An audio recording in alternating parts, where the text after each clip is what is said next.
જય સ્વામિનારાયણ. આ દિવ્ય સભામાં બિરાજતા પૂર્ણ પુરુષોત્તમ સ્વામિનારાયણ ભગવાન, તેમના મહાઅનાદિ મુક્તરાજ પરમ પૂજ્ય બાપાશ્રી, અનાદિ મુક્તરાજ પરમ પૂજ્ય મામાશ્રી, અનાદિ મુક્તરાજ પરમ પૂજ્ય માસીબાના ચરણોમાં કોટી કોટી વંદન. આ સભામાં બિરાજતા દરેક મુક્તોને મારા ઘણા હિતથી છે સ્વામિનારાયણ. સ્વામિનારાયણ હરિ. વચનામૃત ગઢડા મધ્યનું નવમું. ભગવત સ્વરૂપનું દ્રોહ ન થાય તેવા જ્ઞાન માર્ગની સમજણ. સ્વામિનારાયણ હરે સંવત 1878 ના શ્રાવણ સુધી 14 ને દિવસ સ્વામી શ્રી સહજાનંદ મહારાજ શ્રી ગઢડા મધ્યે દાદા ખાચરના દરબારમાં શ્રી વાસુદેવ નારાયણના મંદિરની આગળ મસરૂના ચાકડા ઉપર વિરાજમાન હતા ને તે સમયે આનંદાનંદ સ્વામીએ પૂજા કરી હતી. તે રાતા કિનકાપનો સુરવાળ પહેર્યો હતો તથા રાતા કિનકાપની ડગલી પહેરી હતી તથા મસ્તક પર સોનેરી ફરતા છેડાનો કસુંબી રેટો બાંધ્યો હતો તથા કમરે જરકસી શેલું બાંધ્યું હતું તથા ઘોડો આસમાની રંગનો રેટો ખભા પર નાખ્યો હતો અને હાથે રાખડીઓ બાંધી હતી ને પોતાના મુખારવિંદની આગળ મુનિ તથા દિદેશના હરિભક્તની સભા ભરાઈ બેઠી હતી. પછી મુક્તાનંદ સ્વામી કહ્યું જ કીર્તન બોલીએ. પછી શ્રીજી મહારાજ કહ્યું જે લ્યો પરમેશ્વરની વાર્તા કરીએ. પછી શ્રીજી મહારાજ બોલ્યા છે જ્ઞાન માર્ગ તો એવો સમજવો જે કોઈ રીતે ભગવાનના સ્વરૂપનો દ્રોહ થાય નહીં ને કોઈ કાળે ભગવાનના વચનનો લોભ થતો હોય તો તેની ચિંતા નહીં, પણ ભગવાનના સ્વરૂપનો દ્રોહ થવા દેવો નહીં. ને જો ભગવાનનું વચન કાંઈ પણ રૂપાણું હોય તો તે ભગવાનની પ્રાર્થના કરીને પણ છૂટકો થાય, પણ ભગવાનના સ્વરૂપનો દ્રોહ કર્યો હોય તો તેનો કોઈ રીતે છૂટકો થાય નહીં. માટે જે સમજવું હોય તેને ભગવાનના વચનમાં તો જેટલું પોતાની સામર્થ્ય પ્રમાણે રહેવાય તેટલું અવશ્ય રહેવું, પણ ભગવાનની મૂર્તિનું બળ અતિશય રાખવું. જે સર્વોપરી ને સદા દિવ્ય સાકાર મૂર્તિ અને સર્વ અવતારનું અવતારી એવું જે ભગવાનનું સ્વરૂપ છે તે જ મને પ્રાપ્ત થયું છે. અને જે એમ જાણતો હોય ને તેથી જો કદાચિત સત્સંગથી બહાર નીકળી જવાનું તો પણ તેને ભગવાનની મૂર્તિમાંથી હેત ટળતું નથી ને તે હમણાં તો સત્સંગથી બહાર છે, પણ દેહ મૂકીને તો અંતે ભગવાનનું જે અક્ષરધામ તેને વિશે ભગવાનની સમીપે જાશે. પૂર્ણ પુરુષોત્તમ શ્રી સ્વામિનારાયણ ભગવાન સ્વતઃ સિદ્ધ અનાદિ મહામુક્ત રાજ બાપાશ્રી, અનાદિ મુક્ત નારાયણ મામા તથા લીલા માસી તથા સર્વે સંતો હરિભક્તોના ચરણોમાં કોટાન કોટી વંદન જય સ્વામિનારાયણ. આ સભામાં જોડાયેલા સર્વે મુક્તોને હેતપૂર્વક જય સ્વામિનારાયણ સહવંદન. વતનામૃત છે સ્વરૂપ નિષ્ઠાન. પહેલા આપણને એક દ્રષ્ટિએ એવું લાગશે કે આજ્ઞાનું બહુ મહત્વ નથી, સ્વરૂપ નિષ્ઠાનું જ વધારે મહત્વ છે. વાત 100% સાચી છે. એ સૌથી વિશેષ જરૂરી છે સ્વરૂપ નિષ્ઠા, પણ આજ્ઞા એ કેટલી જરૂરી છે એ પણ આવશે. મહારાજ કહે છે કે જ્ઞાન માર્ગ એવો સમજવો કે ભગવાનના સ્વરૂપનો દ્રોહ થાય નહીં. જ્ઞાન તો બધા સમજે જ છે, પણ બધાની જ્ઞાન સમજવાની રીત જુદી છે. એટલે કોઈને રામશ્યામ ઘનશ્યામ એક લાગે, કોઈને નરનારાયણ દેવ અને મહારાજ એક લાગે છે, કોઈને સ્વામિનારાયણ ભગવાન જ નથી લાગતા, ખાલી કોઈ સત્પુરુષ લાગે છે, કોઈ સમાજ સુધારક લાગે છે, એમ બધાને જુદું જુદું લાગે છે. એટલે અહીંયા આપણને એવું કહેશે કે આપણે એવી સમજણ કેળવવી કે મહારાજના સ્વરૂપનો દ્રોહ ન થાય. હવે આગળ એવું કહેશે કોઈ કાળે ભગવાનના વચનનો લોપ થતો હોય તો ચિંતા નહીં, પણ સ્વરૂપનો દ્રોહ થવા દેવો નહીં. સ્વરૂપ ઉપર તો આગળ આપણે લેશું જ, પણ આ વાક્યની મિસઅન્ડરસ્ટેન્ડિંગ વધારે ચાલે. એક તો જો સ્વરૂપ નિષ્ઠા છે ને સમજણમાં વાચ્યાર્થ કરવી સહેલી હોય, કારણ કે એમાં એક વસ્તુ જો સમજાઈ જાય કે મહારાજના સ્વરૂપ સિવાય બીજા કોઈનો ભાર ન રાખવો, કોઈ નમન ન કરવું, એટલે વાર્તા પૂરી. અને આપણા ગ્રુપને વિશેષ ઉપાસના અને સર્વોપરી નિષ્ઠાનું બળ છે એટલે કોઈને અઘરું નથી લાગતું, પણ જે અઘરું છે ને એ નિયમ ધર્મ પાળવા અઘરા. એટલે અહીંયા એમ કીધું વચનનો લોપ થતો એની ચિંતા નહીં, પણ સ્વરૂપનો દ્રોહ થવા દેવો નહીં. એટલે આપણું મન છે ને ગાફલઈમાં આવે. પણ જયારે મહારાજ આ બ્રહ્માંડ વાર્તાના વાત કરતા હતા ત્યારે વચન પાળવા બધા તૈયાર હતા. બધા મહારાજની આજ્ઞામાં હતા. મહારાજ આજે એમ કે કોળિયા વ્રત કરો, આજે બધા કોથળા જ પહેરો, કોથળા ઉપર સુઈ જાવ, કે નદીની તપેલી રેતીમાં સુઈ જાવ, કે પાણીમાં જઈને સુઈ જાવ, તો એ બધા વચન પાળવા બધા તૈયાર થઈ જતા હતા. પણ ત્યારે મહારાજને સર્વોપરી સમજવા બહુ કોઈ તૈયાર નહોતું થતું. આમ અમુક જ કહીને આંગળીના વેઢે ગણા એટલા જ માનવા તૈયાર હતા. કારણ કે બીજા ધામમાંથી આવેલા અધિપતિઓ ઘણા હતા, એમના મુક્તો પણ ઘણા હતા. સમાજમાં પણ સ્વામિનારાયણ ભગવાનનું પ્રાગટ્ય તો હજી અત્યારે જ થયું હતું. રામ, કૃષ્ણ, શિવ આ બધાની આરાધના વાળો વર્ગ હોય, એમને સ્વામિનારાયણને તો ભગવાન તરીકે સ્વીકારવાના જ, પણ પાછા સર્વોપરી. એટલે એવું તો બહુ શક્ય ના બને જયારે મહારાજ હતા ત્યારે. હવે આટલા વર્ષે હજી આપણા ગ્રુપને આ મનાય ને એટલે આપણને ઈઝી લાગે. બાકી તમે આમ સમાજમાં આપણે જોઈએ તો મોટી સંસ્થાઓ છે, કેટલી મોટી સંખ્યામાં એમના ભક્તો હોય, પણ ઉપાસનાની બાબતમાં તો કેટલા જણા નીકળે. આવડો મોટો આપણો સંપ્રદાય છે, એમાંથી અને કેવું બાપાના વચને કરીને આમ 2 વચનમાં તો ખબર પડી જાય કે આ સંસ્થા આઉટ, આ સંસ્થા આઉટ. ઉપાસનાની બાબત અહીં મહારાજ ઉપાસનાનો મહિમા કીધો. તો બાપાશ્રી આપણને એવું કીધું કે દાને વૃંદાવન જાય કે દ્વારકા જાય તે પતિવ્રતા ન કહેવાય. રખડેલની ખબર કોઈ ન રાખે. હવે આ જેટલા જતા હોય આપણને ખબર પડી ગઈ, આઉટ. બાપાશ્રી એમ કીધું કે કોઈની મોહબ્બતમાં લેવાય ને પણ પરોક્ષના નારાયણ ન કહેવાય. તો લાંબી જય બોલાવે, અને ભાર વગર તો જય બોલાવાતી એ નથી. આપણે એમની નિંદા નથી કરવાની દેવોની, પણ એની જય એટલે તો શું થયું? એનું માન સન્માન થયું. તો એ તો આપણે કરવાનું નથી. તો જેટલા બોલાવે એટલા આઉટ થઈ ગયા. જન્માષ્ટમીના જન્મોત્સવ ઉજવાય, આઉટ. શિવરાત્રીની ધામધૂમથી ઉજવાય, તો આઉટ. ક્યાંક અષાઢી બીજની ઓલી રથયાત્રા નીકળે. આપણને એક પલક વારમાં જો વિવેક બુદ્ધિ હોય ને તો ખબર પડી જાય કે આટલા તો કેન્સલ જ છે. હજી આ છેલ્લી ગાડીના પેસેન્જર નથી. હવે અહીં એમ કીધું વચનનો લોપ થાય તેની ચિંતા નહીં.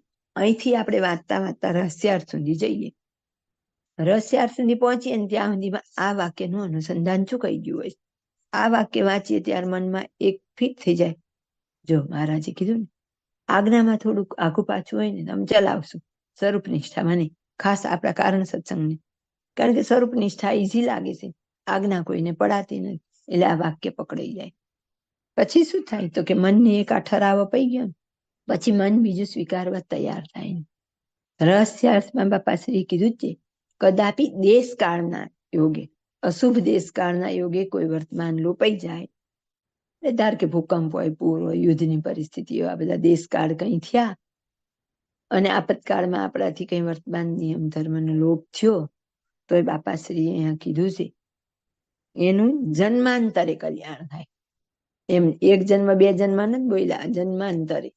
કેટલા બધા વચનામૃતના રહસ્યાર્થમાં બાપાશ્રી એવું કીધું, કોઈ અશુભ દેશકાળના યોગે કે પ્રારબ્ધવશ જો કોઈ જગ્યાએ આપણાથી આજ્ઞા લોપ થઈ ગયો તો આને આ દેહ કરીને એનો દંડ ભોગવાવે, અને જો આ દેહ ન ભોગવાવે તો કે બીજો દેહ ધરીને પણ દંડ ભોગવાવ્યા પછી જ કલ્યાણ કરે. બાપાશ્રીએ આપણને આવી ચોખવટ કરેલી છે.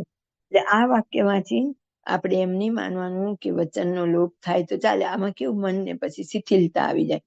જો મહારાજે કીધું છે ને આપણે ઉપાસના છે ને આટલું સેજ તો ચાલે, આટલું સેજ તો ચાલે, એમ કરી મન આપણને છેતરતું જાય. તો આપણે સજાગતા રાખવાની. બીજું, આપણે સર્વ કારણના કારણ ને સર્વોપરી એવા મહારાજ જો મળ્યા હોય, રિયલમાં આપણને એવી દ્રઢ સર્વોપરી નિષ્ઠા હોય તો આપણાથી એમની આજ્ઞા ન પડાય એવું બને જ નહીં. એક સામાન્ય ટ્રાફિક પોલીસ ઉભો હોય એની આજ્ઞા પાડીએ છીએ, તરત બેલ્ટ બાંધી લઈએ છીએ. આપણા ઘરે કોઈ મોટા VIP વ્યક્તિ આવવાના હોય, કોઈ સારો રાજનેતા આવવાનો હોય, નરેન્દ્ર મોદી આવવાના હોય, એવું કોઈ આવવાનું હોય તો આપણી હાલચાલ એટલે કે આપણું જીવન બધું વ્યવસ્થિત કરવું, એના આડા ઉતરવું નહીં. એવા બધા તો સહેજે આપણી અંદરથી એવા એટીટ્યુડ આવી જાય. તો પછી અક્ષરધામના અધિપતિ જો આપણને મળ્યા હોય અને ખરેખર આપણે એને સર્વ કારણના કારણ સર્વોપરી સર્વનિયંતા માન્યા હોય તો એની આજ્ઞા બોજ નહીં, આનંદ બની જાય. તો પછી એનાથી વચનનો લોપ થાય નહીં. પણ માનો કે ત્યારે બહુ જબરજસ્ત ભૂકંપ કે યુદ્ધ થયું અને ખાવા નથી, તો પછી કોઈ આપે એ ખાવું પડે અને આપતકાળ કહેવાય. એટલે એમાં પછી ભગવાન રાહત પણ આપે. એવું નથી કે મહારાજ એટલા કડક જ છે, શાસ્ત્રમાં લખ્યું હોય, પણ તોય મહારાજ જાણે કે ભાઈ આને આવો આપતકાળ છે. પણ સ્વરૂપ નિષ્ઠામાં તો ત્યાંય સ્વરૂપ નિષ્ઠા રાખવામાં ક્યાં વાંધો છે. એટલે મહારાજને સૌથી વધારે અગત્યની વાત હોય ને ગમતી તો કે સર્વોપરી ઉપાસના, સ્વરૂપ નિષ્ઠા. અને એટલે મહારાજે ગોપાળાનંદ સ્વામીને એવું કીધું હતું કે જ્યાં સુધી તમે સર્વોપરી ઉપાસના નહીં સમજાવો ત્યાં સુધી અમે તમને 1000 વર્ષ સુધી આ દેહમાં રાખશું. પછી સ્વામીથી બોલી શકાય એવા સંજોગો નથી હોતા. એ સ્વામી પછી મહારાજને પ્રાર્થના કરે કે મને તમે દેહમાં રાખીને શું કરશો, હું તો અહીં બોલી શકું એવું છે નહીં. ત્યારના નંદ સંતો પણ એવા હશે ને કે ત્યારે સ્વરૂપ નિષ્ઠાની વાત કોઈ કરવાનું હતું દેતું. અને એટલે અહીં એનું વધારે અગત્યતા બતાવી છે કે સ્વરૂપ નિષ્ઠા આપણે વધારે હોવી જોઈએ. આગળ કે છે સમજવું હોય ને વચનમાં જેટલું વર્તાય તેટલું વર્તવું, પણ મૂર્તિનું બળ રાખવું. સર્વોપરી ને સદા દિવ્ય સાકાર મૂર્તિ, આ શબ્દ અગત્યનો હોય. સદા દિવ્ય અને સાકાર મૂર્તિ. સાકાર મૂર્તિ તો હોય, કૃષ્ણ ભગવાનથી ઉપરની બધી ભૂમિકાઓ છે. કૃષ્ણ, મહાકાળ, નારાયણ દેવ, વાસુદેવ, બ્રહ્મ, મૂળાક્ષર, આ બધા સાકાર છે. પણ મહારાજ અને મુક્ત બે સદા સાકાર છે. સાકાર અને સદા સાકારમાં ફેર. તો શું ફેર? તો કે સાકાર છે એ હાલ સાકાર છે, પણ એને જયારે એનો મોક્ષ કરવાની ઈચ્છા થશે ત્યારે એને આપણે જેમ આવીએ એમ નિરાકાર થઈને ગર્ભમાં આવવું પડશે. જ્યારે મહારાજના મુક્તોને પણ મહારાજ તો સત્સંગમાં મોકલે છે, બીજા જીવના સમાસ અર્થે મોકલે છે. તો એમને જયારે મોકલ્યા હોય તો એ જયારે આવે ત્યારે એમને નિરાકાર થવું પડતું નથી. આપણી દ્રષ્ટિએ તો, લોકની દ્રષ્ટિએ તો આપણી માઇક બુદ્ધિ છે, માઇક દ્રષ્ટિ છે, એટલે આપણને એ વાત સમજાય નહીં, પણ સ્વીકારવી પડે મોટાના વચને કે ગર્ભમાં મહારાજના મુક્તો ગર્ભમાં આવતા પણ નથી અને આપણી જેવું હોતું નથી. સદા દિવ્ય હોય અને સદા દિવ્ય સાકાર હોય. એટલે આ બહુ મોટો ભેદ છે. સદા સાકાર અને એકલા સાકાર વચ્ચે બહુ મોટો ભેદ છે. બૌદ્ધા સમાજ હજી પરમ તત્વને સાકાર રૂપે પણ સ્વીકારવા તૈયાર નથી. ઘણા બધા છે કે જે નિરાકારવાદી છે. તો હવે એને સદા સાકારની તો કે આ પડે.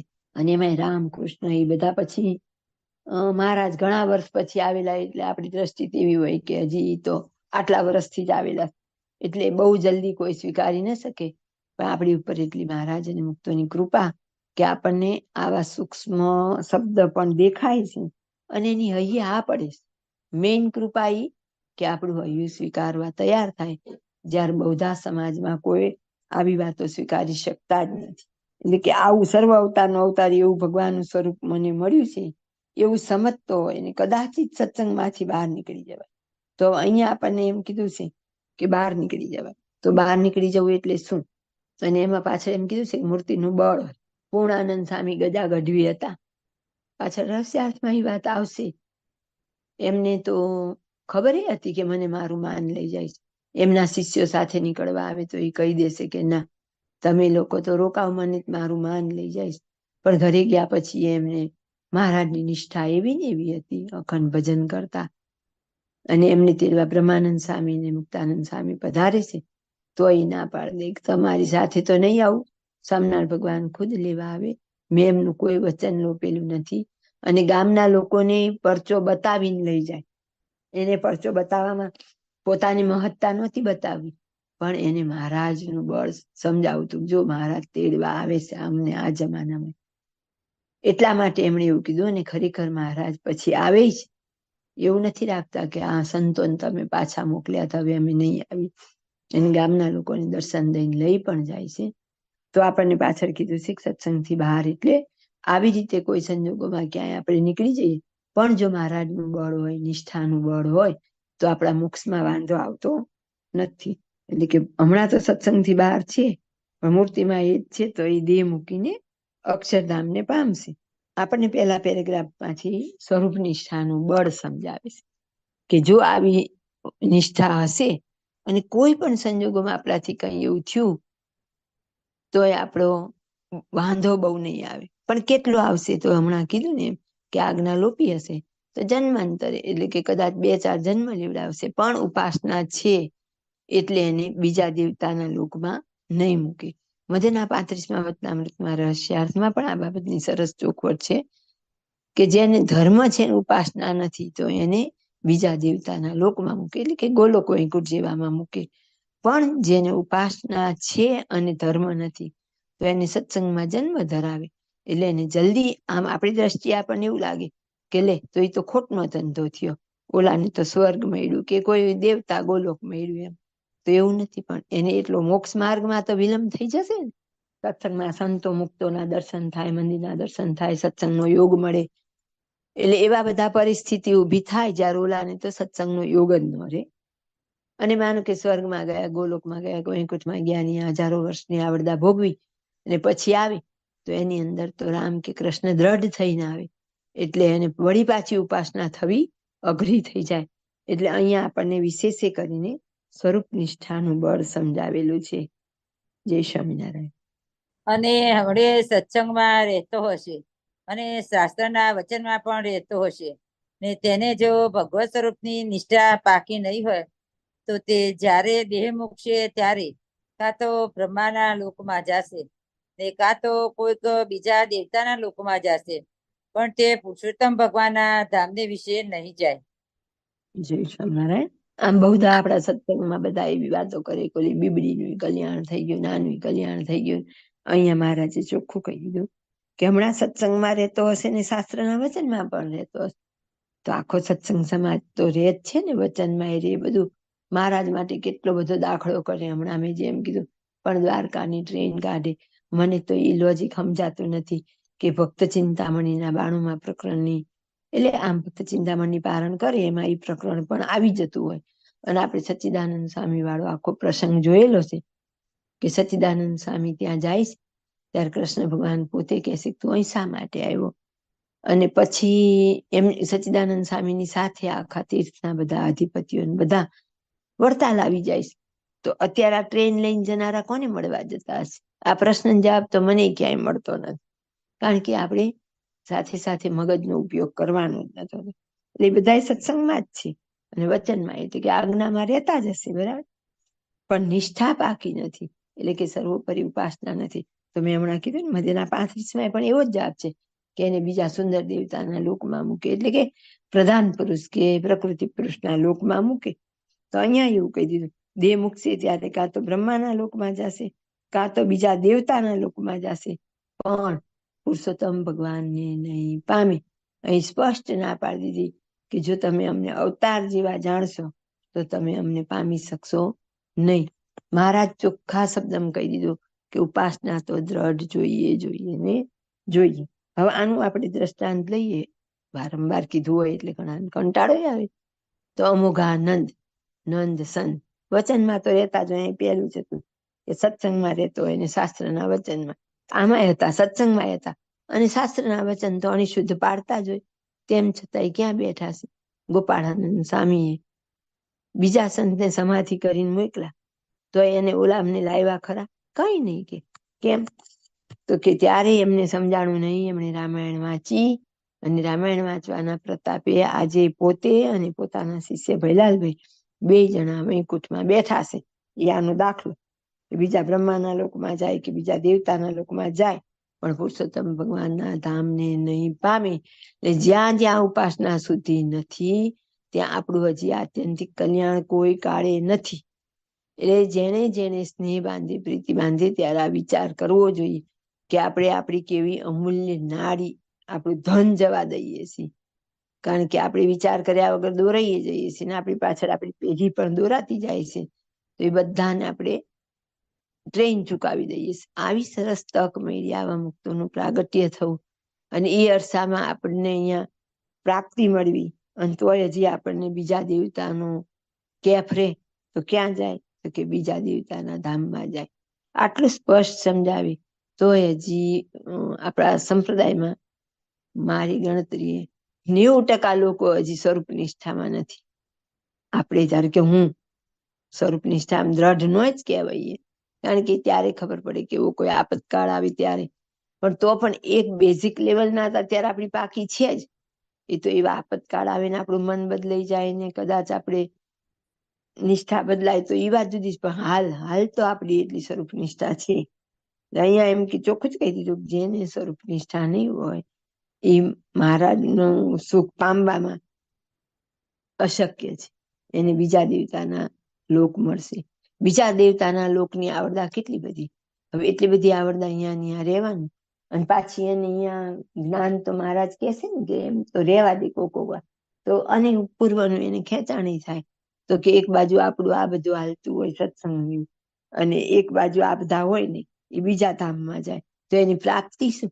એને આ સત્સંગમાં આવ્યા નિયમ ધર્મ ફોલો કર્યા, સાધુ દીક્ષા લીધી કે સત્સંગીની દીક્ષા લીધી, બધું કર્યું. પણ આ વાત તો વચનામૃતમાં જ છે ને, આપણી બાપાની શાસ્ત્રની વાત નથી. તો શાંત ચિત્તે કોઈ દી આ વિચાર નહીં આવતો હોય કે આમાં તો બીજા ધામમાં જવાનું લખ્યું છે. જયારે આપણે તો બધા એમ કહીએ છીએ કે અહીંથી તો પંખી ઉડીને જાય એનું કલ્યાણ ને, અમે આમ આવીએ તો કલ્યાણ ને, તો અહીં કેમ આમ કીધું? તો કે એવું આપણું આચરણ પણ બનવું જોઈએ. ખાલી વાતચાતથી નહીં થાય. એટલે સર્વોપરી નિષ્ઠા પાકી જોઈએ ને જોઈએ. અને સર્વોપરી નિષ્ઠા પાકી ત્યારે કહેવાય. અમૃતસરિતા ભાગ 2 ચેપ્ટર તો મને ન યાદ, પાના નંબર 212 એની ઉપર કીધું કે સર્વોપરી ઉપાસના કોને કહેવાય?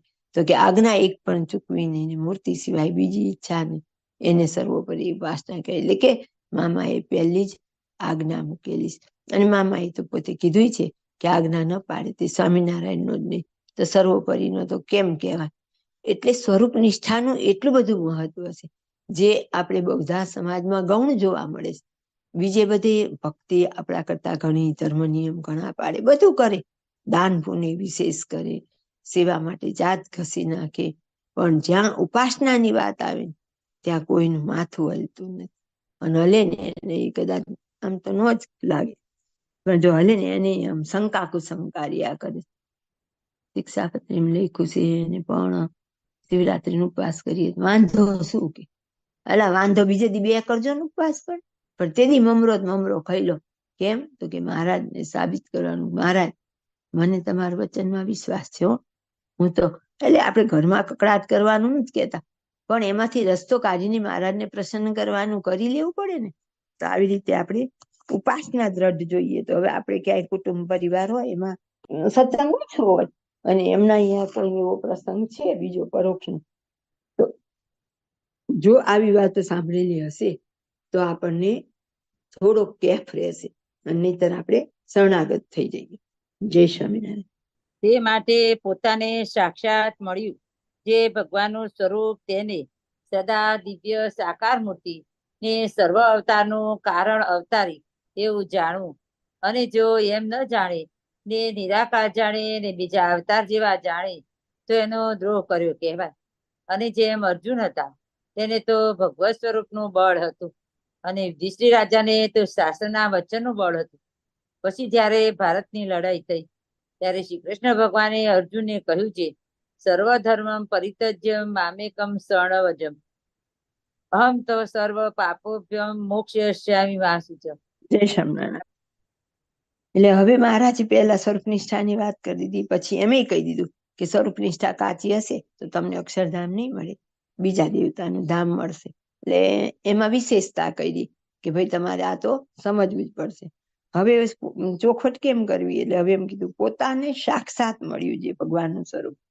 આ વાત જયારે કરે છે ત્યારે મહારાજ મનુષ્ય સ્વરૂપે, ઉંમરે થોડી નાની, આમ 49 વર્ષે મહારાજ લીલા સંકેલીને જાય છે, તો એ કઈ ઉંમર નો કહેવાય. 49 વર્ષે એટલે એવી આમ ઉંમર લાયક કહીએ કે જવા લાયક કહીએ એવા તો ન કહેવાય.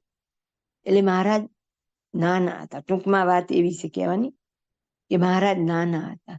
અને એ વખતે આપણે એને કેમ માનવા કે આ સર્વોપરી સદા સાકાર દિવ્ય મૂર્તિ એવા ભગવાન મને મળ્યા. એ તો અત્યારે આપણે પ્રતિમા સ્વરૂપે મહારાજને જોયેલા છે, અને કદાચ આપણને જન્મથી એવું નક્કી છે, કોઈને પાછળથી કે સ્વામિનારાયણ ભગવાન છે એવું એક નક્કી છે, એટલે થોડું કહે દે. પણ જયારે મહારાજ આ વાત કરે છે ને ત્યારે મહારાજ મનુષ્ય સ્વરૂપે હતા. અને પાછા અમુક મનુષ્ય લીલા કરે એવી કે અડધાને તો એ વાત મનાય નહીં. તો કે સાક્ષાત મળ્યું છે ભગવાનનું સ્વરૂપ, ત્યારે મહારાજ મનુષ્ય સ્વરૂપે પ્રગટ હતા. એટલે મહારાજ પોતાની વાત કરે છે, તેને સદા દિવ્ય સાકાર મૂર્તિ. તો કે આ અમે તમને મળ્યા છીએ ને, ક્રિયા બધી કેવી હોય? તો કે આપણી સામાન્ય મનુષ્ય જેવી જ હોય. એટલે આપણને આપણા જેવા સામાન્ય મનુષ્ય જેવા લાગે. પણ મહારાજ કે ના, તમને જે મળ્યા છે એ કેવા છે? તો કે સદા દિવ્ય સાકાર મૂર્તિ ને સર્વ અવતારનું કારણ અવતારી એવું જાણવું. તો કે અમે તો સાકાર છીએ અને સર્વ અવતારના અવતારી છીએ. જો આપણે આ જાણીએ તો છીએ, પણ એનો જે ભાર પડવો જોઈએ ને એ આપણી અંદર પડતો નથી. નિરાકાર જાણી ને બીજા અવતાર જેવા જાણી તો દ્રોહ કર્યો કહેવાય. એટલે આપણે તો મૂર્તિ પૂજક છીએ જન્મથી, એટલે આપણને નિરાકાર જાણવાનું બહુ શક્યતા નથી. કદાચ એવો કઈ વધારે પડતો સંગદોષ થઈ જાય અને જો આપણી સમજણ બદલાઈ જાય તો વાત જુદી છે. બાકી આપણે બધા તો સાકાર મૂર્તિ જ સમજવા વાળા છીએ, એટલે એ પ્રશ્ન થોડો ગૌણ છે. પણ આપણે કેમ એ જાણવું પડે? તો કે કાલ ઉઠીને આપણને કોઈ નિરાકારવાદી મળ્યા, એની હારે બે વાત કરવાની થઈ, કે કોઈ ડિસ્કશન થયું, ત્યારે આપણને આવી બધી થોડી ખૂણા ખાચરાની ખબર હોવી જોઈએ, અને તો જ આપણી અંદર બળ જળવાય. ખાલી એવું જાણવાથી શું કર્યું? તો કે દ્રોહ થઈ ગયો. બીજા અવતાર જેવા જાણે તો દ્રોહ થાય. તો કેટલાક તો સ્પેશિયલી જ કે રામશ્યામ ને ઘનશ્યામ એક, એનું શું થાય? જાણ્યા પછી તો કે છે ને કે ડબલ પાપ. તો આ જાણ્યા પછી આજે તે રામશ્યામ ને ઘનશ્યામ એક કહેવા વાળા, એક સામાન્ય પુરુષ કહેવા વાળા, એવો ઢગલો વર્ગ છે. બીજા બહારના જે કે ને એ તો આપણે સ્વીકારી શકીએ કે ભાઈ ચલો, એ લોકોને તો હજી આપણું એટલું કઈ જ્ઞાન ન હોય, એટલે જવા દો. અને મહારાજે કીધું છે પાંદડે પાંદડે સામનાણ થશે, તો કે આપણે મન મોટું રાખીએ તો એ બાને આપણો ફેલાવ થાય ને એવું આપણે કદાચ સ્વીકારી શકીએ. પણ આપણે જ્યાં પોતાનું લઈને બેઠા છીએ અહીંયા કેમ એમ બોલી શકીએ કે રામશ્યામ ને ઘનશ્યામ એક? અને કાં તો શું કે? તો કે બધાય ભગવાન સરખા, કોઈ નાનો ન કહેવાય, કોઈ મોટો ન કે. તો મહારાજ કે ના, એ પણ દ્રોહ જ કહેવાય એમ. હવે આગળ કે છે કે અર્જુન હતા એને ભગવત સ્વરૂપનું બળ હતું, અને યુધિષ્ઠિરને શાસ્ત્રનું બળ હતું. ત્યારે ભગવાને અર્જુનને કીધું કે સર્વધર્મ પરિત્યજન મામેકમ શરણમ વ્રજ. એટલે આ 3 લીટી છે ને, એને આપણા જીવનમાં કે ઘૂંટી ઘૂંટીને ભણવા જોઈએ. આના જો આપણે આમાં જેટલા બેઠા છીએ એમાં મોટા ભાગના ને કોઈ ડાઉટ જ નહીં હોય. અહીંથી બોલાતું જાય, અહીંયાથી સંભળાતું. આના અર્થ મન ઘડત કરવા વાળો ઘણો મોટો વર્ગ હોય. આગળ પણ સ્વરૂપ નિષ્ઠાની આજ્ઞાની વાત થઈ, એમાં બૌદ્ધા આજ્ઞાનું જોર દેવા વાળા હોય, સ્વરૂપ નિષ્ઠાનું નહીં. પણ અહીં એમ કીધું કે અર્જુનને ભગવત સ્વરૂપનું બળ હતું. એટલે આપણામાં એ મોટી ભૂલ શું થાય છે કે વિશ્વાસ હોય એને કે કંઈ કરવું રહ્યું નથી. અને યુધિષ્ઠિરને નહોતું, અહીં એમ કીધું ને શાસ્ત્રના વચનનું બળ. તો આપણે બધા અંદર 50% તો આપણે આવું માનીએ જ છીએ, અને થોડું ઘણું કદાચ આવું સાંભળીને થોડાક તૈયાર થયા હોઈએ કે ના ના, બધું તો પુરુષ પ્રયત્નની તો કરવું પડે, ભગવાનની પ્રસન્નતાના સાધન કરવા પડે. ત્યાં વળી પાછું આવું સાંભળીએ ને, એટલે જો આવ્યું ને કે અર્જુનને ભગવત સ્વરૂપનું બળ હતું, યુધિષ્ઠિર તો કેવા સત્યવાદી, તોય જો એને બળ નહોતું, તો કે એનું કલ્યાણ થાય ને આનું થાય ને, એટલે આપણું મન તે અવઢવ કરવા માંડે. આમે પાડવું બધાના અઘરું પડે ને, એટલે એમાં તો આપણે કરીએ. અર્જુનને ભગવત સ્વરૂપ નિષ્ઠાનું બળ, બરાબર. તો એને તો જયારે આખું સૈન્ય સામે આવે છે ત્યારે એને લડવું હતું ને, એને તેમ જ હોય છે કે આ એક જમીન માટે થઈને મારે મારા દાદા કાકા, એના મામા એ સદૈવના ભાઈએ હોય છે ને વિરોધ પક્ષમાં, એટલા બધા એમનો કુટુંબ પરિવાર એટલો બધો, કેટલા બધા ઓલા સૈનિકોની બધા મરે, તો કે એના માટે એમ થઈને મારે આવા પાપ કરવા. ત્યારે એને, હું જો કૃષ્ણ આવી મહારાજ બોલી જાઉં સમજી જવાનું, ત્યારે એને કૃષ્ણ ભગવાન ત્યાં ઉપદેશ આપે છે. યુદ્ધ મેદાનમાં જયારે બંને સૈન્ય હથિયાર લઈને તૈયાર ઉભા, ત્યારે કૃષ્ણ ભગવાન ઉપદેશ આપે છે. અને ત્યારે ઓલા સાંભળવાય તૈયાર છે, ઓલા સંભળાવવાય તૈયાર છે. પહેલી વાત કે આપણે શું કહી, એક જણને જો આવું કંઈક હોય ને તો બીજા 5 જણા હા હા કરવું તો જોઈએ ને. કૃષ્ણ ભગવાન નથી કીધું કે હણે એને હણવામાં પાપ નહીં. આવા બધા તર્ક આપણે કરવા માંડીએ, પણ આપણા મહારાજનું વચન આવું નથી. અહીં આપણને એવું સમજાય છે કે કૃષ્ણ ભગવાને જયારે એમને કીધું અર્જુનને કે તું આ બધું મૂકી દે અને મારા શરણે આવી જા. ટોટલ શરણાગતનો અર્થ એવો કે જે કે નહીં કરીએ ને સ્વીકારીએ ને શરણાગત કહેવાય. પછી અહીંયા પાછા આપણા ઠરાવ હોય તો શરણાગત ન કહેવાય. તો અર્જુનને નથી લડવું, બિલકુલ અંદરથી આમ હતાશાએ કહીએ કે ઈચ્છા નથી કર મારે આટલું પાપ કરું, તો પણ કૃષ્ણ ભગવાનના વચને એ લડે છે. અને સ્વરૂપ નિષ્ઠા કહેવાય. એમ કોઈને કોઈ કાર્ય કરવાની કે એમાં જોડાવાની ઈચ્છા ન હોય, પણ જયારે મહારાજ કે મુક્તોના વચનથી જોડાય ત્યારે એને સ્વરૂપ નિષ્ઠા કહેવાય. અને યુધિષ્ઠિરને શાસ્ત્રના વચનનું બળ હતું. આ વાક્ય તો જેને વિચક્ષણ બુદ્ધિ હોય ને એવું સરસ પકડી લે કે જો યુધિષ્ઠિરને શાસ્ત્રનું બળ હતું તો એને કલ્યાણ ન થાય, કીધું કે નહીં. એટલે શાસ્ત્રનું વચન નહીં રાખવાનું, આપણને તો મુક્ત કે નહીં કરવાનું, કે આમાં નહીં બંધાવાનું, આમાં નહીં બંધાવાનું, નિરાસક્ત ભાવે રહીને બધું ભોગવવાનું. આવું કંઈ હોય નહીં. તો આપણે કઈ એક શાસ્ત્રમાં તમને તો કે જો કીધું છે ને યુધિષ્ઠિરને શાસ્ત્રનું હતું ને એટલે એનું કલ્યાણ ન થયું. બાપાશ્રીએ પણ આપણને બહુ સરસ ચોખવટ કરી દીધી ને આપણા આ મંડળ ઉપર એટલી વિશેષ કૃપા કે આપણને સ્મૃતિ પણ કરાવી દે તો બાપાશ્રીએ પહેલા ભાગની 149મી વાતના છેલ્લા પેરેગ્રાફમાં કીધું કે યુધિષ્ઠિરને શાસ્ત્રનું બળ હતું, પણ તે શાસ્ત્ર તો પરોક્ષના હતા. પ્રત્યક્ષના શાસ્ત્ર દિવ્ય જાણવા અને એની વાત માનવી, આનો ખુલાસો બાપાશ્રી એમની વાતમાં કરી જ દીધો છે. અહીંયા આપણને એમ બતાવે છે કે તમે જે ધર્મ નિયમને એને પકડી લો છો એના કરતા પણ અધિક છે સત્પુરુષના વચન, એને પકડો. કારણ કે દેશકાળ પ્રમાણે આવા બનાવેલા હોય. જો હું એક બે વાત કહું ને એને સમજણપૂર્વક લેવાની, કોઈ એનો અવળો અર્થ નહીં કરવાનો. એક વખત સોમચંદ બાપા થોડાક નાના હતા અને અહીંયા છત્રીએ પૂજા પાથરીને બેઠા હતા અને મુનિ સ્વામીને ખબર પડી. મુનિ સ્વામી બહુ કામમાં હતા અને એમાં એમને ખબર પડી કે સોમચંદભાઈ બેઠા બેઠા પૂજા કરે. તો કે એવા ખીજાણા કે ખબર નથી પડતી કે કર હંકેલો શું લાકડા ઘસસ કે અહીંયા આટલી સેવા પડી છે ને. એવી જ રીતે એક વખત બીજા એક હરિભક્ત હતા ને એવી રીતે બેઠેલા ને આપણો 12 મેઇન ગેટ છે ને એ દિવસે લગાડવાનો હતો, એનું મુહૂર્ત હતું. એટલે મામા એને ખબર પડી કે આ તો પૂજા કરવા બેઠા. ત્યારે મામાએ એવું કીધું કે આટલું પડ્યું દેખાતું નથી. તો અહીંયા એમ જ થયું ને કે અર્જુનને એમ કીધું તું યુદ્ધ લડ, અત્યારમાં તારા માટે આ અગત્યનું છે કે તું યુદ્ધ લડ અને અધર્મનો વિનાશ કર. આ યુદ્ધ હતું એ કોઈ ટુકડા માટે નહોતું, પણ સત્ય ને અસત્યની લડાઈ હતી. અને એટલા માટે એમ કીધું યુધિષ્ઠિર કરતા અર્જુનની નિષ્ઠા ચડે. એમાં આપણે પણ દેશકાળ ક્રિયા સંજોગ પ્રમાણે જોવાનું કે ક્યાં શું કરવું પડે. વિવેક બુદ્ધિ જોઈએ કે હવે આપણે અહીં આમ વર્તવું જોઈએ, અહીં આપણે આમ વર્તવું જોઈએ. જય સ્વામિનારાયણ.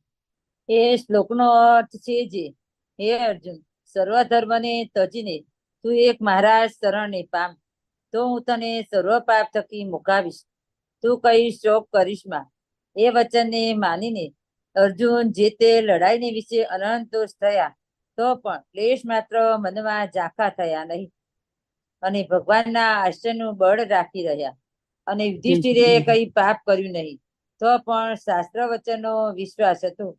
તેણે કરીને એમ જાણ્યું છે મારું કોઈ કાળે કલ્યાણ નહીં થાય.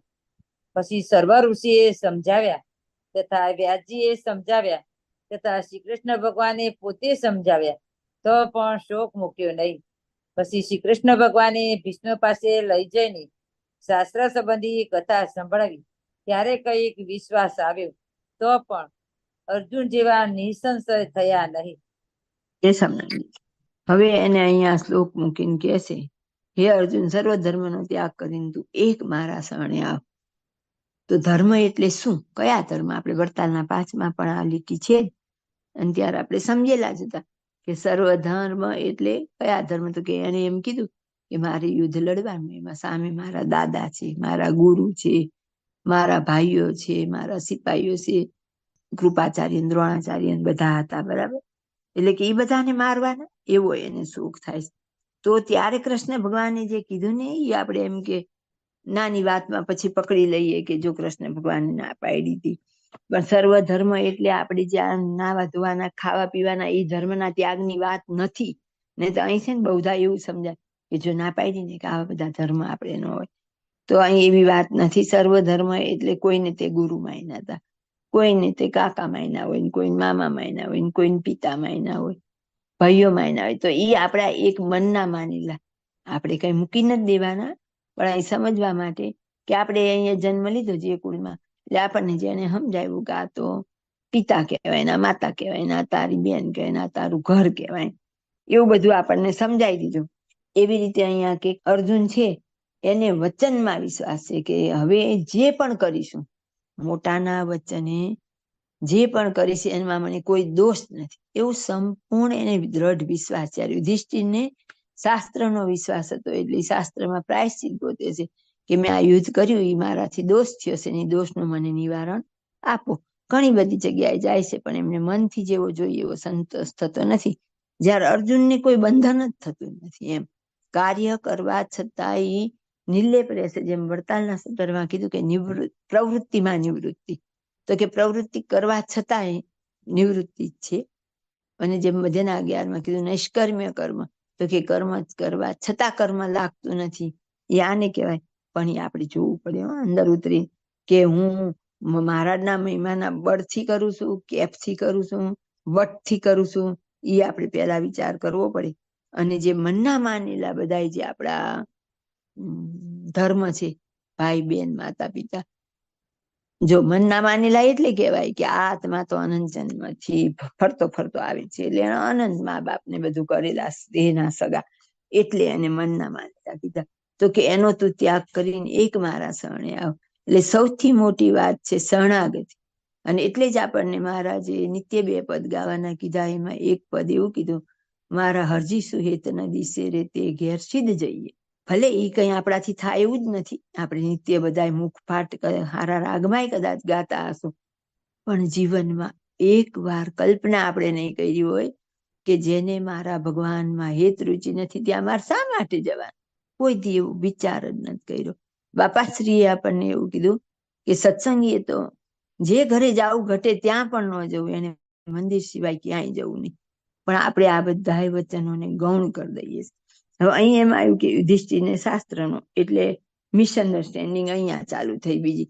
એટલે આપણે કંઈક વચન વર્તવાની વાત આવી એટલે મારે વર્તવું નથી, બરાબર. એટલે દરેકને કેવું હોય કે જેટલું આપણે નક્કી કરી લીધું હોય ને એટલા સુધીનું જ આપણે વર્તવું હોય, એને આપણે પાછા પાક્કું ને પાક્કું કરતા જઈએ કે આટલું જ સાચું, આટલું જ સાચું, મારે તો આટલું જ કરવાનું હોય, આમ જ છે એવું પાક્કું કરી લઈએ.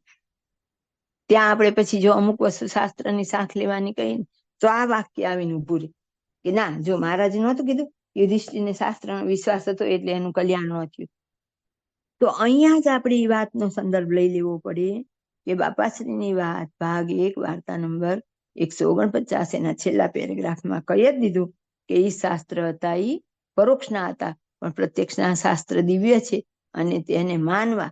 નહીતર પાછી અહીંયા આપણે એમ કરશું કે આપણને તો અર્જુન જેવું બળ, પણ અર્જુન જેવું બળ કઈ જેવા તેવા ન આવે. એ અર્જુનની વાત આખી જુદી હતી. અર્જુને જે રીતે કર્યું એને ટોટલી પછી કૃષ્ણ ભગવાનને કરતા જાણીને કામ કર્યું. આપણાથી થશે, આપણાથી આપણે કરતા થઈ જઈએ, આપણાથી ભગવાનનું કરતા પણ રાખીને કાર્ય નહીં થાય, આપણી હજી એટલી બધી કેપેસિટી નથી. એટલે અહીંયા શાસ્ત્રનો નિષેધ કરવાની વાત નહોતી, શાસ્ત્રને ગૌણ ખાલી કર્યા. ધારો કે શિક્ષાપત્રીમાં આપણને એવું કીધું કે દ્વારકા દેશની યાત્રા કરી, તો બાપાશ્રી ના પાડી દીધી, દ્વારકા જાય તે પતિવ્રતા ન કહેવાય. તો હવે શિક્ષાપત્રી તો અધિક જ થઈ. તો ત્યારે આપણે વચન મોટા સત્પુરુષના માનવાના છે અને એને અધિક માનવા. ત્યાં આપણે શાસ્ત્રને ગૌણ કરશું. સિદ્ધાંતની વાત હોય ત્યાં મોટા પુરુષના વચન. કેમ તો કે એવું આને તો બધો ખૂણિયો સત્સંગ કહેવાય. અને ખૂણિયો સત્સંગ હોય જાહેરમાં મહારાજ જયારે સર્વજીવ હિતાવહ ગ્રંથ કે વાત કરતા હોય ત્યારે એ રીતે કરેલી હોય, અને મોટા સત્પુરુષ કે એની સાચી માનવી પડે. આપણે બીલીપત્ર ચડાવવાની એવી આજ્ઞા છે, જયારે બાપાશ્રી આપણને બધી ના પાડી તો આપણે શું માનીએ છીએ? બાપાશ્રીના વચન એટલે કે સત્પુરુષના વચન. ત્યારે આપણા માટે શિક્ષાપત્રી ગૌણ છે. પણ જયારે આપણે ધર્મ નિયમ પાડવાની એવી વાત આવે ને, હવે આપણે એમ કહીએ કે ના આમ તો કરવું જ પડે, આપણે તો બહારનું તો ન જ જમાય, આટલા નિયમ રાખે, તો પાછા આપણે એમ કહીએ જો કીધું તું ને શાસ્ત્ર નહીં પકડવાનું.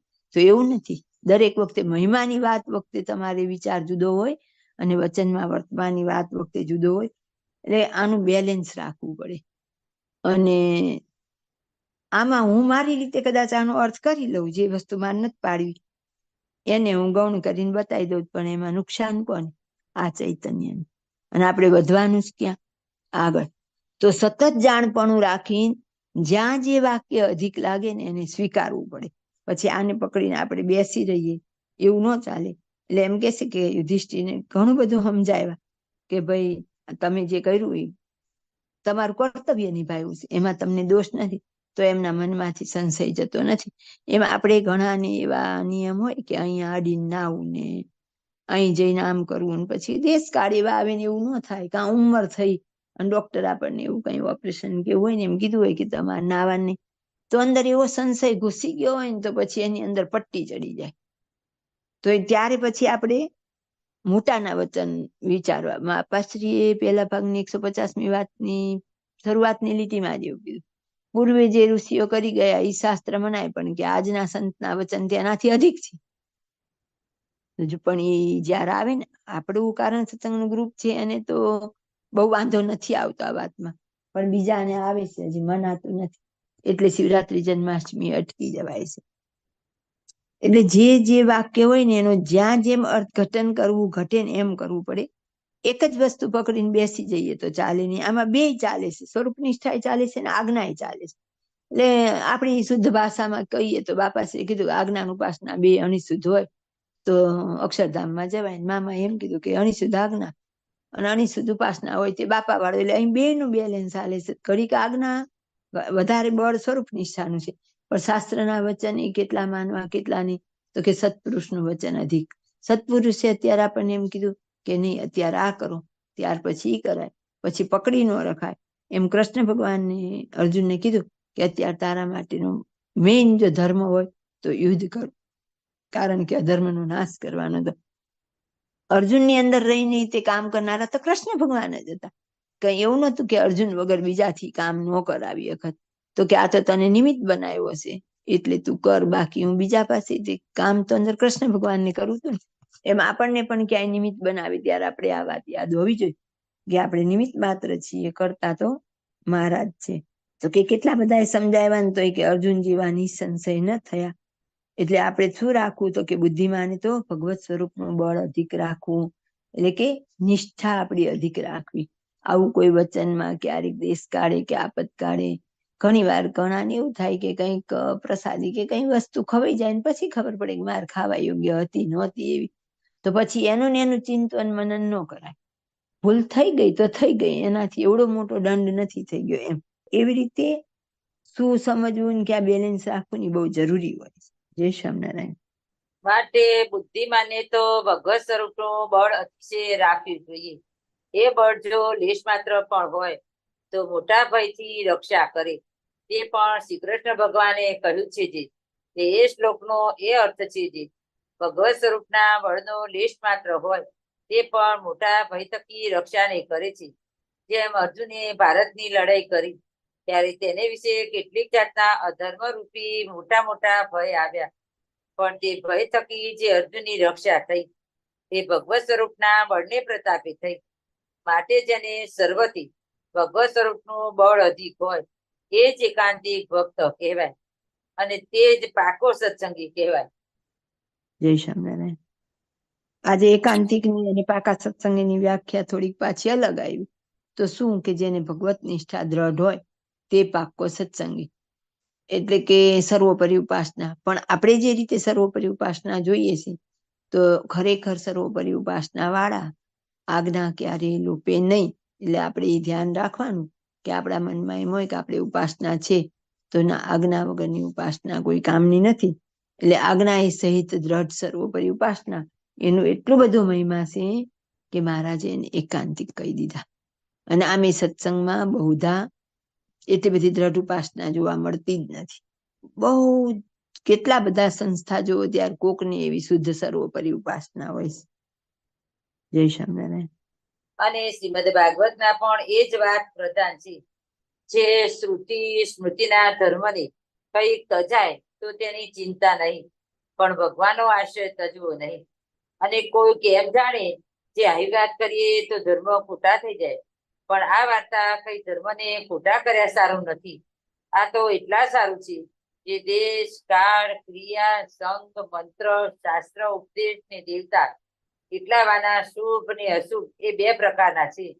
તેમાંથી જો અશુભનો યોગ થાય ને એને કઈક વિઘ્ન પડે તો પણ જો ભગવાનના સ્વરૂપમાં નિષ્ઠા પાકી હોય તો તે કલ્યાણના માર્ગમાંથી કોઈ કાળે પડે નહીં. સ્વામિનારાયણ.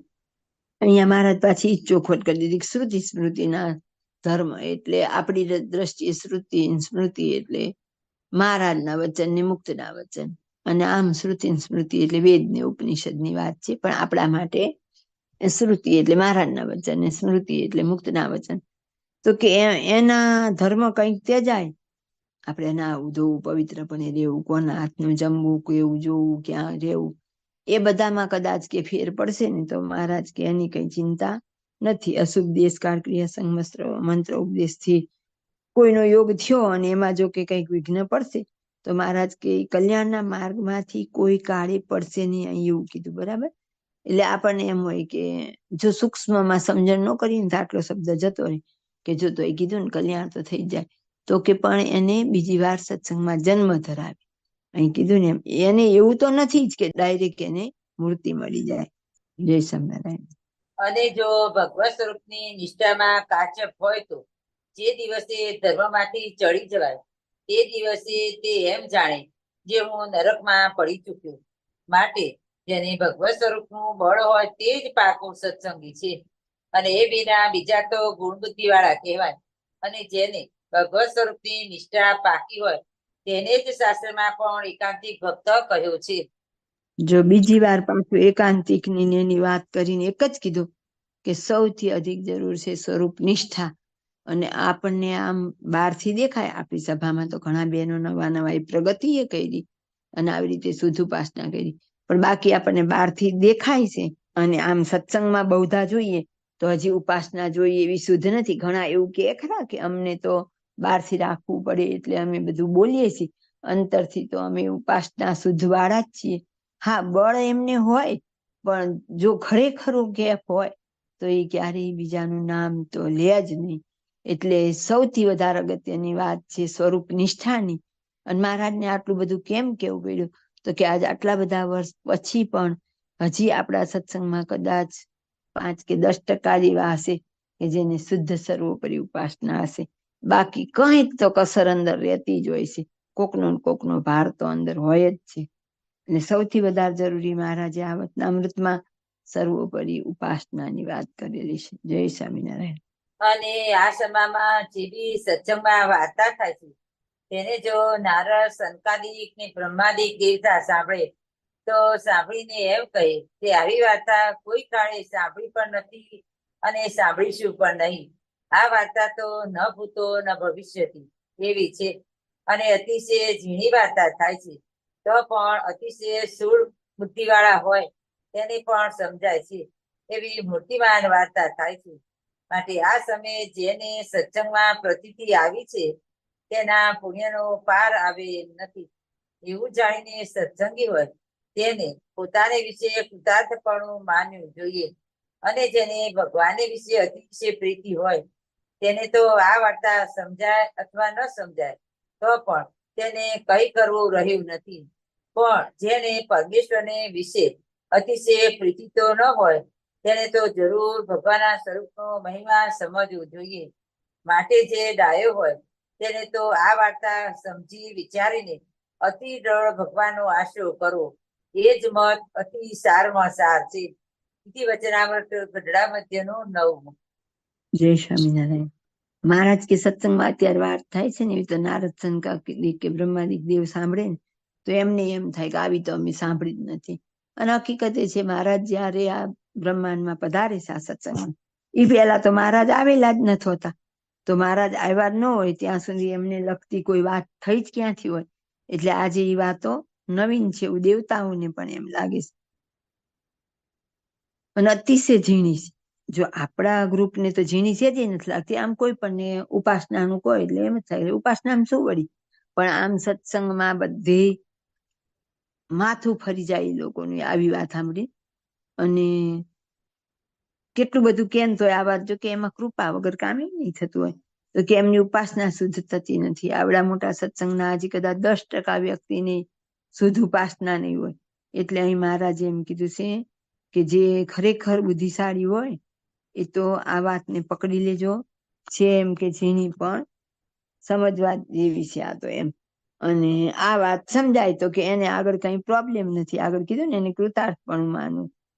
અને અહીંયા મહારાજ એમ કીધું જેને આવી ઉપાસના થાય એને બીજું કાંઈ કરવું રહ્યું નહીં. તો બાપાશ્રીએ મામાએ બધા આપણને એમ કીધું કે અનિશુદ્ધ આજ્ઞાન અનિશુદ્ધ ઉપાસના હોય તે બાપા વાળો. એક એટલી વાતમાં કેટલો રાજીપો. સાળંગપુરના 11માં 5 સાધન કીધા અતિશય દ્રઢ શ્રદ્ધા, વૈરાગ્ય, અહિંસા, બ્રહ્મચર્ય, આત્મનિષ્ઠા. અને મહારાજે પછી એમ કહી દીધું કે આ 5 સાધન સિદ્ધ ન થાય ત્યાં સુધી તો એને દેવતા બનાવે, મનુષ્ય બનાવે, દેવતા બનાવે, મનુષ્ય બનાવે એમ વારંવાર કર્યા કરી. પણ બાપાશ્રી મળ્યા. બાપાશ્રીએ તો ભાગ 1 વાર્તા 102 એમાં એમ કહી દીધું કે આ સાળંગપુરના 11માં કયા પ્રમાણે 5 સાધન સિદ્ધ નહીં થયા હોય તો પણ જે સ્થૂળ દેહે કરીને અમારા નિયમ પાળશે ને ઉપાસના દ્રઢ હશે એના જમાન અમે છીએ. આપણા વતી ગેરંટી આપી દીધી. પણ આજ્ઞા અને ઉપાસના આ 2 વાત તો અતિ દ્રઢ જોઈ. તો કે આ વાર્તા સમજી વિચારીને દ્રઢ ભગવાનનો આશરો કરવો એ જ મત અતિ સારમાં સાર છે.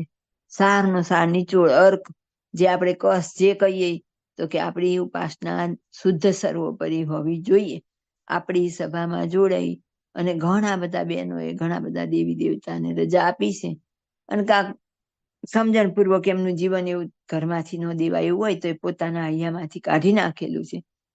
તો એ ક્યારે કે બધાએ આપણે એવા કૃપામાં આવી ગયા અને એવા બળવાળી વાતો થાય છે, મહિમા એવો છે, ત્યારે આપણે આવી શુદ્ધ સર્વોપરી ઉપાસના થાય છે.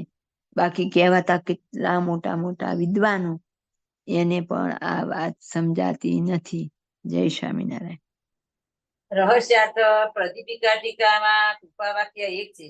એમાં શ્રીજી મહારાજે કહ્યું છે જે સર્વેથી પર એવા જે અમે તે તમને મળ્યા છે, માટે અમારી મુક્તિનું બળ અતિશય રાખો અને અમારું સર્વોપરીપણાનું બળ હોય તો તેથી સત્સંગ બહાર જવાનું હોય તો પણ અમારે વિશેથી એ ટળે નહીં ને તે અંતે અક્ષરધામને વિશે અમારે સમીપે રહેશે. અને હમણાં સત્સંગમાં રહેતો હોય ને શાસ્ત્રના વચનમાં પણ રહેતું હોય તો પણ અમારા સ્વરૂપની પાકી નિષ્ઠા ન હોય તો તે અમારા ધામ વિના બીજા લોકમાં જાય. અને જેને અમારા સ્વરૂપનું બળ હોય તે જ એકાંતિક ને પાકો સત્સંગી છે અને અશુભ દેશકાળાદિક ને યોગ્ય કદાપી ધર્મમાંથી ચડી જાય તો પ્રાયચિત કરીને શુદ્ધ થાય પણ કલ્યાણના માર્ગથી પડે નહીં. અને અમારા સ્વરૂપની નિષ્ઠામાં કાચક હોય ને ધર્મથી ચડી જાય તો નરકમાં પડી ચૂક્યો એમ જાણીને કલ્યાણને માર્ગે ચાલી શકે નહીં. અને જેને અમારે વિશે અતિશય પ્રીતિ હોય તેને કંઈ કરવું રહ્યું નથી અને જેને અમારે વિશે અતિશય પ્રીતિ ન હોય તેને તો અમારો મહિમા સમજવો. 5 બાબતો છે. પ્રશ્ન પહેલો.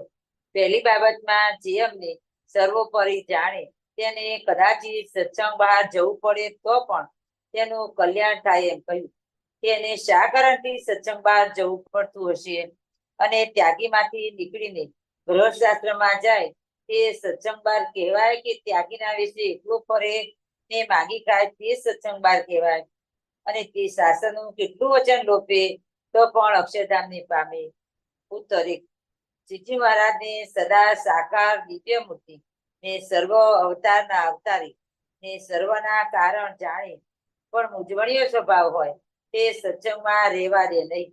તેણે કને સત્સંગ બહાર જવું પડે પણ શ્રીજી મહારાજનો નિશ્ચય સર્વોપરી હોય ને શ્રીજી મહારાજને વિશે અચળ હેત હોય ને શ્રીજી મહારાજ તથા સંતને કલ્યાણના દાતા જાણે અને તેમના ગુણ ગ્રહણ કરે ને પોતાને વિશે દોષ પટે ને માગી ખાઈ ને પોતાનું ગુજરાન ચલાવે ને શ્રીજી મહારાજની બાંધેલી મર્યાદા પ્રમાણે વર્તે ને નિયમમાં કુશળ રહે તે અક્ષરધામને પામે.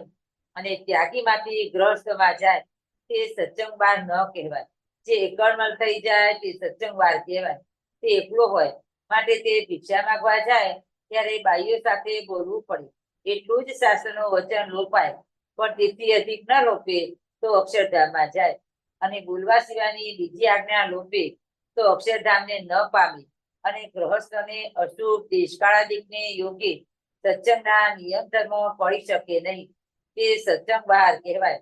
તો પણ શ્રીજી મહારાજના સ્વરૂપની નિષ્ઠા પાકી હોય તો તેનું જન્માંતરે કલ્યાણ થાય. એટલે કલ્યાણના માર્ગમાં રહે પણ કલ્યાણનો માર્ગ બંધ થાય નહીં. પ્રશ્ન 2. બીજી બાબતમાં અમારા સ્વરૂપની નિષ્ઠા પાકી ન હોય તો તે બ્રહ્માના તથા બીજા દેવતાના લોકમાં જશે એમ શ્રીજી મહારાજે કહ્યું. તે નિષ્ઠા કેવી જાણવી ને બ્રહ્મા તથા દેવતા ક્યાં જાણવા? ઉત્તર 2. છપૈયા ધામને વિશે મનુષ્ય રૂપે પ્રગટ થઈને મળ્યા તે સાક્ષાત શ્રીજી મહારાજ તેમની દિવ્ય સાકાર મૂર્તિ ને સર્વે અવતારના કારણ તે અવતારી જાણે તે પાકી નિષ્ઠા કહેવાય. અને નિરાકાર કે બીજા અવતાર જેવા જાણે તો દ્રોહ કર્યો કહેવાય. અને બ્રહ્મા એટલે મૂળ પુરુષ જાણવા અને પ્રધાન પુરુષને દેવતા કહ્યા છે તે લોકને પામી. પ્રશ્ન 3. ત્રીજી બાબતમાં અર્જુને શાસ્ત્રનું વચન ન માન્યું તેને વખાણ્યા ને યુધિષ્ઠિરને નિર્ણય કહ્યા તેનું શું કારણ હશે? કેમ જે પ્રથમના 78 14મા પ્રશ્નમાં પંચવર્તમાન સંપૂર્ણ રાખી તો અમે પ્રસન્ન થઈએ એમ કહ્યું છે. તથા લોયાના છઠ્ઠાના 13મા પ્રશ્નની 16મી બાબતમાં અમારું વચન અધર્મ જેવું જણાય તો ન માનવું તથા છેલ્લાના 27માના બીજા પ્રશ્નમાં વર્તમાનની આંટી મૂકવી નહીં એમ કહ્યું છે.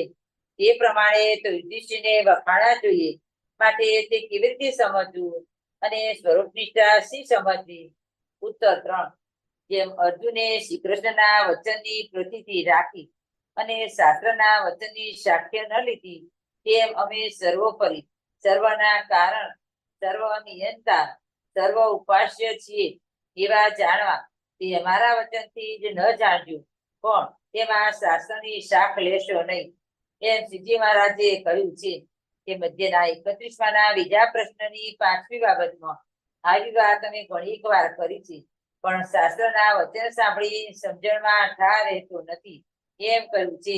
માટે શ્રીજી મહારાજને સર્વોપરી સમજવા, તેમાં બીજા શાસ્ત્રની વા શ્રીજી મહારાજને સર્વોપરી ન કહેતા હોય તેવા વાક્યની શાખ લેવા જાય તેને યુધિષ્ઠિરની પેટે સંશયાત્મક જાણવો, અને જે શ્રીજી મહારાજના સ્વરૂપને જાણવામાં બીજી શાખ ન ખોતી તેનો અર્જુનની પેટે પરિપક્વ નિશ્ચય જાણવો.